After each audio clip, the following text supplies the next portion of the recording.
এজন্য বাংলাদেশের জামাত ইসলাম, বাংলাদেশের বিএনপি, বাংলাদেশের এনসিপি, বাংলাদেশের জাতীয় পার্টি, বাংলাদেশের আরো যারা ইসলামী দল আছেন সকলকে আহ্বান করছি, সকলে মিলে এই বাউলকে জাতির সামনে যতক্ষণ পর্যন্ত ফাঁসি না দিবেন বাংলাদেশের মুসলমান ছাড় দিবে না। কথা বলবেন। কত বলুন কথা ঠিক না বেঠিক? সবাইকে কথা বলতে হবে, না হলে এরকম আরো কিছু জারদ সন্তান পৃথিবীর ভিতর জন্ম হবে যারা আল্লাহকে গালি দিবে, নবীকে গালি দিবে, কোরআন নিয়ে মন্তব্য করবে, রাসূল নিয়ে মন্তব্য করবে। আমরা এরকম জারদ সন্তানদেরকে বাংলার বুকে দেখতে চাই না। কথা ঠিক না বেঠিক? একটা জারদ সন্তান ছিল তাসলিমা নাসরিন, যিনি পর্দার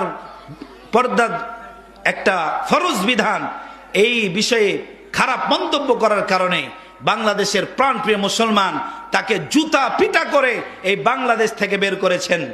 আমিও চাই এই বাংলাদেশে যতগুলো এরকম বাউল নামে ফাউল আছে ওই তাসলিমা নাসরিনের মতন জুতা পিটা করে এই বাংলাদেশ থেকে ইন্ডিয়া দিল্লিতে ফেলতে হবে। কথা বলুন ঠিক না বেঠিক?